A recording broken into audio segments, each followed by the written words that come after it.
With Mortal Kombat 1 being released in September 2023, it had a shaky launch, and honestly, things haven't gotten better. So it kind of begs the question: is Mortal Kombat 1 dying? Now, I this is gonna make this video before they announced Pro Comp Season 2, and then they just announced it today. But I think my problems still are valid, and one of them being a not so good Pro Comp. So it's okay. This video will still make sense. I just want to preface this by saying I generally do like MK1, and I think it's a fun game, but I can't ignore like the laziness sometimes, or like the non-communication, or they just don't listen. Whatever the case is, right? It still adds to the game not being as good as it could be. So obviously, I had a feeling that the game would come out a little buggy, it would come a little unfinished. But I was fine with that. I was generally fine with that. I thought that it wouldn't be as bad as it could be, and oh boy, was I wrong. The game came out with infinites, by the way. It came out with P1 advantage, where combos only worked on player one side. Costs were some reason server based and not player to player. Don't know why they changed that, but basically that alienated all Africa. They have been complaining about this since the first month of the game, and they have done nothing about it still. Not even trolling. I don't know how they haven't fixed that, but you know what? Whatever, fine. Just keep it pushing. The game promised 2 game modes: online practice coming soon, which took a year, by the way, and Warrior Shrine, which took a year, by the way. And all it did was show the top 5 players of each Combat League season. I don't know why that one specifically took long.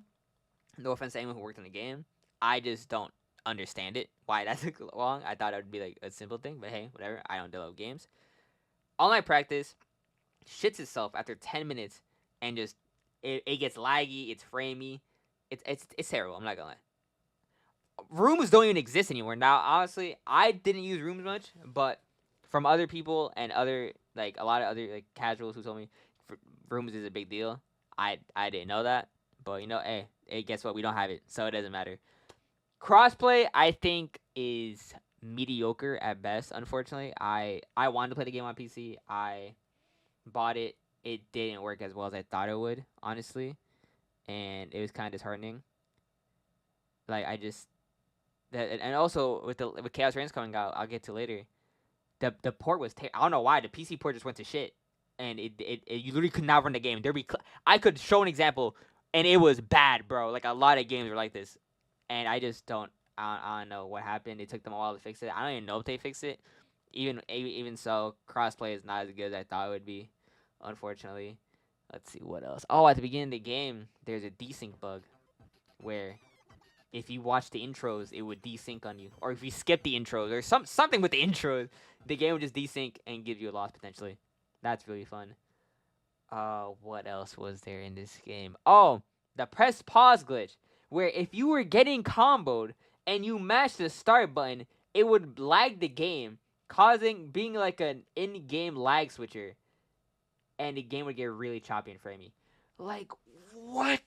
The fact that I'm saying these words right now is crazy about an NRS WB game. But holy shit, this game came out really buggy. I'll put these two together because I think it makes sense. Is the balancing / DLC of this game. So for me, the balancing in this game, I think, is like the worst I've seen in a while. And it's only because they nerfed these characters, right? Just for another character to be top 1 undisputedly and not even be contested. Like, it's like why are you not playing them? Type shit. For example, Raiden Sax at the beginning. Why would you not play that? Literally the best team in the game. Then they nerfed that, and guess what? Raiden Kano is still absurdly broken and do the same thing that Cyrex does. They nerfed that, and then they give us Peacemaker, another top tier, and that's pay to win as well. That just doesn't. It's just broken. Like, they shouldn't be this. They shouldn't come out this way. He had 70% combos as a zoner. They took those away, and then he's still top 1. Like, the way they nerf these characters just doesn't make sense. It's like they slap him on the wrist until they're like, you know what, we can't do this anymore, and they just gut them. Like, what's the point of that? After Peacemaker comes Homelander, who has a literal block infinite in the corner, has a frame trap mid-screen that you can't do anything about, and it's like, bro, what the... I might sound disrespectful, and I'm very sorry. That's not how I come off to. But how hard is it to balance a game that people are telling you what to do? And obviously, there's a lot of people telling you. I get that, but why not listen to the people that actually play the game competitively and understand it to nerf? Like I don't know. I never understood that portion, but I just feel like, and now it's Havoc Movado, and Havoc Movado is like undisputed top one, hitting for 80% combos. Like I just don't get it. They nerf these characters in ways that just doesn't matter, and then they kill them off, and then they buff someone else in a stupid brain dead way that's not fun, not interactive, not cool, and it just repeats. And after Havoc, I'm sure there's gonna be another character that's undisputedly top one, that's just the greatest of all time. Like, it's just so disheartening because like I really do want this game to be good, but bro, like these characters are just insufferable. Pro Comp this year was a joke, unfortunately. I love Pro Comp. I love competing. I love it, but there's only so much I can love about it. I don't know whose fault it is, WB or NRS, or maybe they have restrictions, or I don't know. Nor do I care. I just think it was ran terribly, unfortunately. Like, for example, the first event was ECT. They let us know, I think, maybe a month ahead max, or maybe a couple of weeks before the event. And yeah, that's fine for us, people in America or Canada, etc. But for people like Middle East, where it's hard to get visas, or South America, where flights are like hella expensive, etc. Like people that are from other places that want, or Europe even, that want to support and come out and compete, they can't do that. They can't do that in a month in advance. Like, what the fuck is that gonna do? So it just like let them like have to skip this event, which is very important, obviously, and just focus on the other ones. And the spacing of the events were ridiculous. Like I think ECT was October, then November was UFA, and the Brazilian game should be this third event was supposed to be in November. They canceled it, which I didn't even know was gonna be a week after UFA. Then they pushed it back to January, I believe. And then at that event, they announced they doubled the prize pool, which is insane to me. The Procon prize pool started at 100K. They then doubled it at the third to last event, which people could have gone to, but just chose not to because it wasn't worth it. And it's like, why keep this important information from us so late? I could have gone to Brazil Game Show, but I chose not to because I was like, it's not really worth the money. But then they double Final Combat, which obviously is gonna be worth it. Like that's like 200. Obviously, it's not crazy amount. Obviously, it's not Capcom Cup, but that's still a good amount to travel for, in my opinion. And they say it like last minute. I don't know. I think the communication was terrible. I think the online events were also done terribly as well. Like no, I mean this wholeheartedly. No offense to the people who qualified through their regions. They beat a bunch of killers, whatever, blah blah. They deserve it. But waking up and seeing only 6 people sign up for your region and getting 210 points for that is fucking absurd. I'm sorry.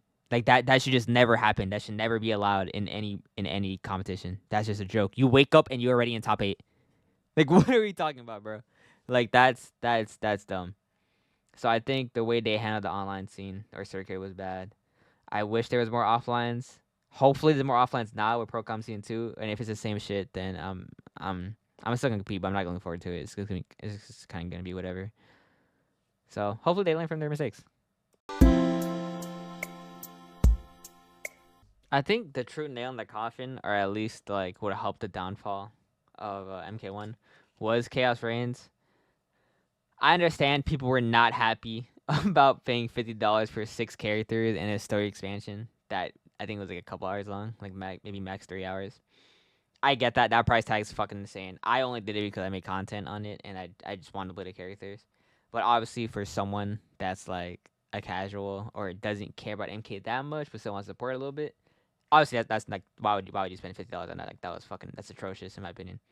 So I understand that. I just wish that like I don't know, like, did they really think people would pay $50 for that? Like, I know in Aftermath, people paid 40, and it was the exact same thing. Actually, it was less characters, so they probably thought, okay, we could bump it up by $10, and then call it even. But it was like it was just a different time. It was COVID, like not many people were doing anything, not many games were out, so it's like, okay, yeah, I give them a little bit of money in NRS, but it just apparently it flopped. Apparently it flopped. And it makes sense. It's on fucking PSN for on sale for like 50% off. So obviously they're trying to make their money back somehow. But I think that might have really done it. Listen, I really do like MK1, and I really hope they learn from these mistakes and somehow make it better. And hopefully it's not too late. I genuinely do mean that. Hopefully it's not too late, and they do everything that we ask. Not everything, we know. Obviously they go in the right direction, and this patch a little bit going in the right direction. But with that being said, yeah, I'm excited for Procom Season 2, as long as it's done well. If it's not, I'm gonna still compete, but I'm not gonna like do anything crazy. Like I'm not gonna fucking like go to fucking Mexico City. Like we'll get more details on it in January, and I'll cover that when that comes out. But I appreciate all of you for watching this video, and let me know your thoughts in the comments. And besides that, that's it. Like, comment, subscribe. Bye.